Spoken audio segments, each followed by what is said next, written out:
Democrats and Republicans on Capitol Hill will be keeping a close eye on the president's speech tonight. We'll be watching that. There are still plenty of questions in Congress about what the plan for our military operation in Libya is going forward. Senator Ben Cardin is a member of the Foreign Relations Committee. He joins us now. Senator, thanks for joining us today. And I want to go back to what Richard Wolff was saying at the White House. He was talking about the end game. And what's your thought on that? What is the end game in Libya? Well, I think the end game is to have a safe environment for the civilian population in Libya. We want to stop Gaddafi's ability to inflict the types of damage to his own civilian population. That's the clear objective. And now, I also want to talk about what Secretary Gates said over the weekend. We played a little bit of that sound earlier. He was basically saying that Libya is not in our vital interest. So if that's the case, what's the criteria here for entering Libya, but not Yemen or Bahrain, would you say? Well, there's clear international support. The United Nations Security Council passed a resolution. We have support from Arab states. There is clearly an international will to do something about what Gaddafi has done to his own population. I think you've got to look at the extent of the harm being done domestically in Libya versus the other countries and the ability of the international community to come together. So if those same criteria were fulfilled, if they were met in other countries in the Middle East or the Arab world, you're saying that you would support more military action from the United States?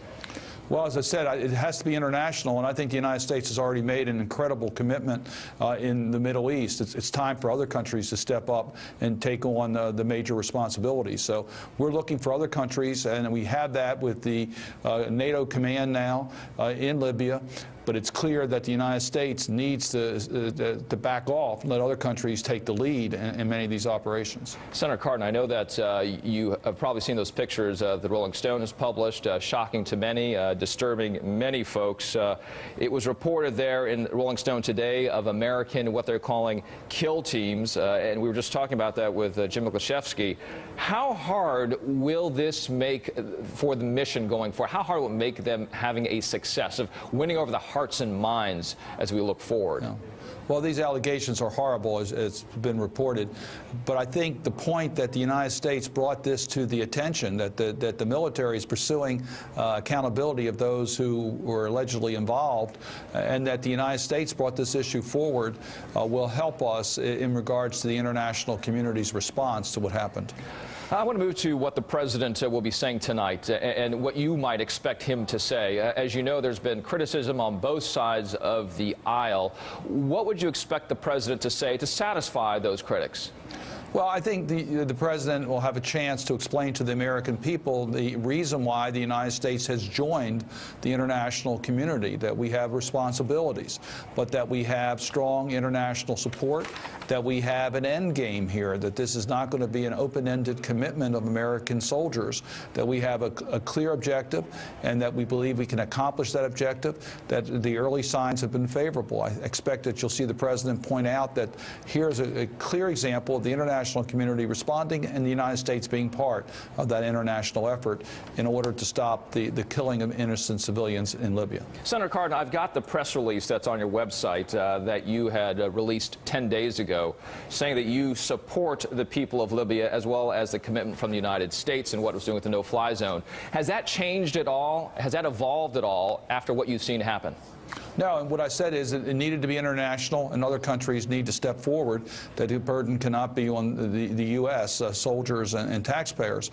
And so far, the president did get the international support, and other countries are stepping forward. That's what we needed to see. Okay, is anything short here of a 100% clearly defined description of what we are doing in Libya and the operation there and the exit strategy specifically? Anything short of that, is that acceptable to you? Well, I mean, I think the president has to lay out the strategies here. He has to explain to the American people why we are joining the international community. And yes, he has to explain what the end game is about. There's been at least some confusion as to whether this is regime change or not. I think the president will be very clear tonight to say this is not about regime change. It's about protecting the civilian population in Libya. Let's talk about another major issue that you're having to face and debate on the Hill there. That is the budget. And we've had these short-term extensions that have been passed or discussed. Is there enough political will here with Leader Boehner and Leader Reid to get this done? I think so. I think we need to get this done. This is not an option. We have to have a budget for this year. I think all of us are tired of these short-term continuing budgets, that we want to see a budget through September 30 of this year, and then get on to deal with the budget for next fiscal year and to deal with our debt ceiling. So I think there is a clear indication that we don't want to see any more short-term extensions, that we want to get a budget done. I think that's true from both the House and Senate point of view. All right, 11 days to go. Senator Cardin, hope you get it done. Thank you so much. Thank you.